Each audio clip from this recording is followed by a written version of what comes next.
Hjá mér situr Jan Erik Saugestad sem framkvæmdastjóri eignastýringar Storebrand. En Storebrand leiðandi á sviði ábyrgra fjárfestinga í heiminum. Jan Erik, welcome to Iceland. Thank you. Pleased to be with you here today. Me too. So now, you are leading the asset management division of Storebrand, and you are a leader in responsible investments in the Nordics and probably the world in a sense as well. Maybe can you tell us a little bit about why did you decide to go this way originally, 25 years ago or so? And how has it been going for the company? Well, as you said, Storebrand Asset Management is part of the Storebrand Group, and we're a pension and savings group. We started investing in sustainable manner already in the mid-90s. Initially, I think there was a strong sense of doing the right thing. And increasingly, as we learned more, we also saw that this was a very smart thing to do, identifying good investment opportunities and, of course, avoiding certain business risks that were not apparent to all. Exactly. Can you name us some example of risks that you have managed to avoid? Well, I think if you look at the evolution of sustainable investing, initially it was avoiding certain products and business practices that were inconsistent from a more ethical point of view. Of course, we see, for instance, companies getting involved in corruption. There is a significant decline of value if that occurs. So that is one, of course, risk we want to minimize and avoid. But we also, in more recent years, a lot of focus on, for instance, climate risk.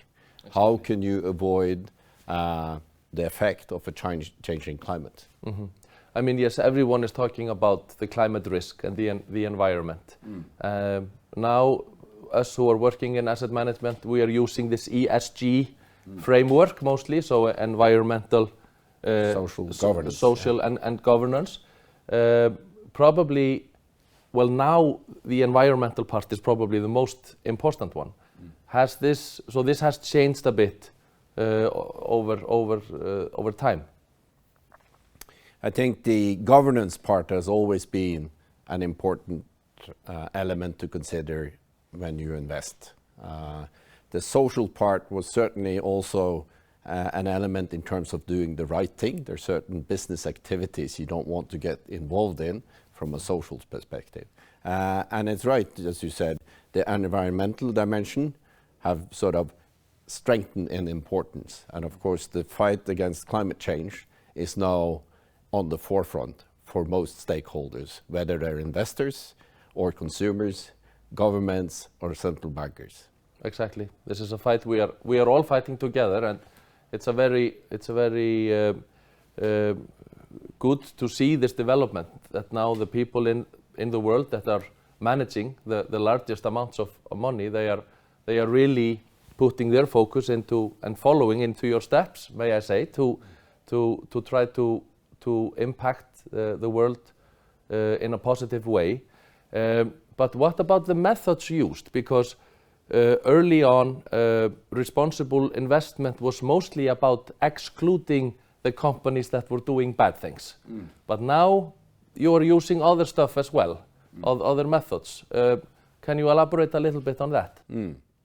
Well, already back in early 2000, all the pension capital was adhering to our policy for sustainable investments. And it's really consisting of three elements. One is the one you mentioned. So basically there are certain businesses we don't want to invest in, either because there is social or governance issues associated with it, or just that the business risk in an environmental context is too high. Then we want to really engage with companies we are invested with in order to help them understand the challenges ahead, to start setting targets and start taking action to move in the right direction. And then, of course, maybe the most fascinating and interesting part of sustainable investing is investing in solutions.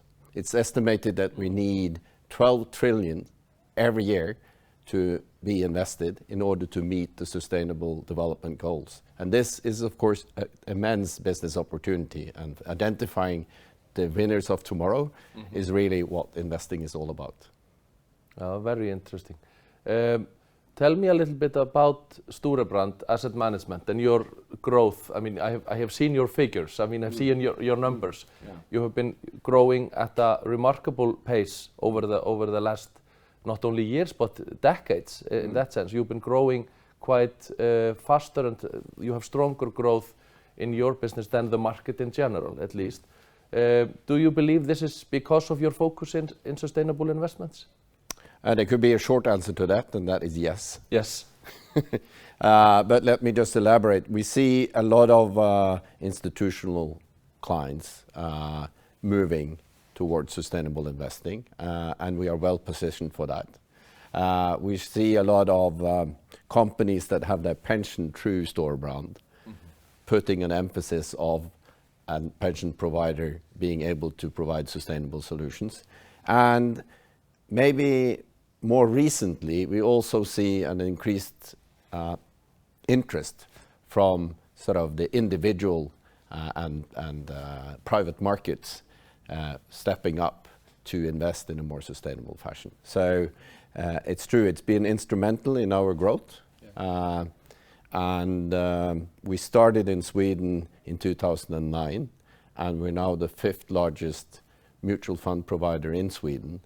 And this year, so far, we captured a quarter of all the net capital flow in the Swedish market. And I think sustainability and strong position on sustainability has been key in that respect.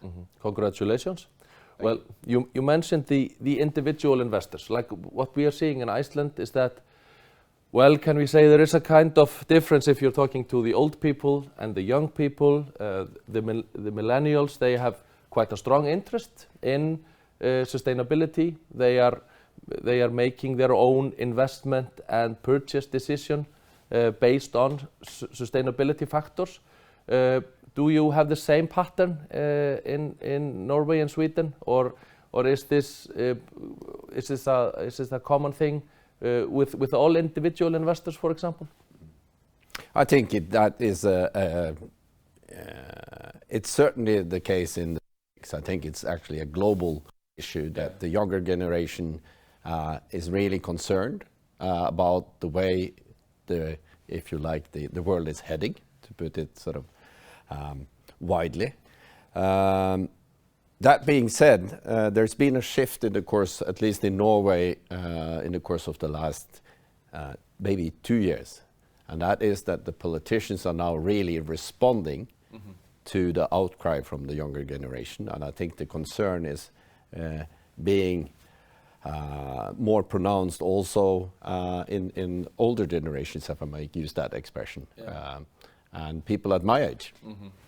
Okay, now when we look at sustainable investments in Iceland, it's a relatively new thing in that sense. It was only in 2017 that the first laws, regulations on Icelandic pension funds were put in place, and since then the discussion has been made, and we are learning, and we are like maybe taking our first steps. Do you have any recommendations for Icelanders who are starting to really put focus on sustainability and want to do this as well as possible? I think every country, every company, every investor are on a journey.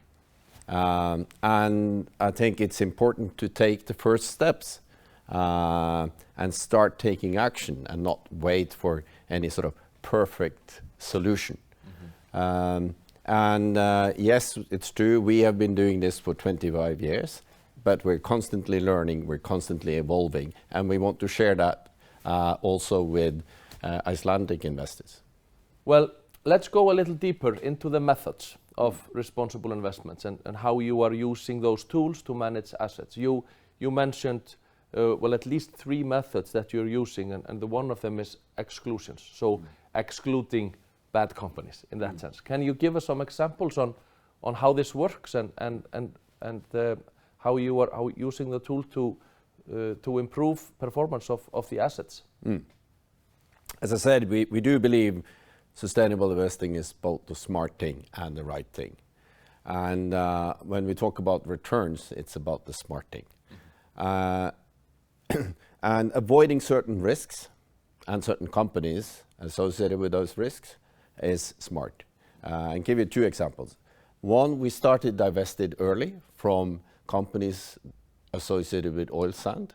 We started early investing from companies with a significant part of the business associated with coal.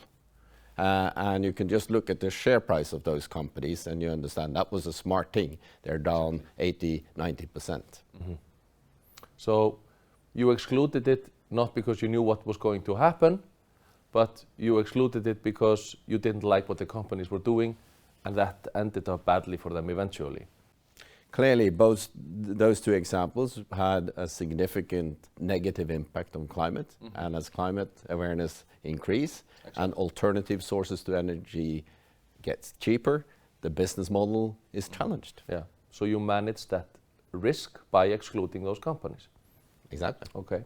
What about another method used, solutions? Do we have examples on that? There are many examples on solutions.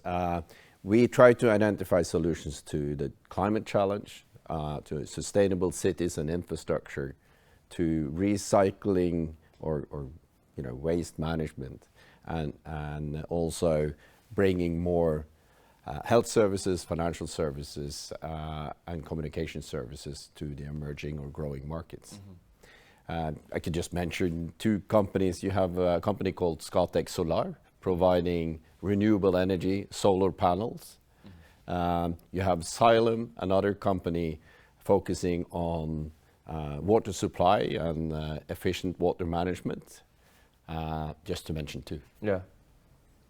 Yes, very interesting. Another tool that is frequently used is active ownership or engagement. Can you tell us a little bit about how you use this powerful tool?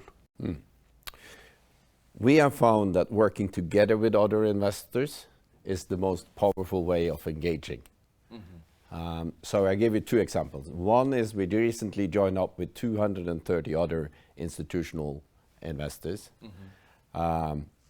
representing $16.2 trillion in investing capital, to challenge the Brazilian government when it comes to deforestation policies in the Amazon.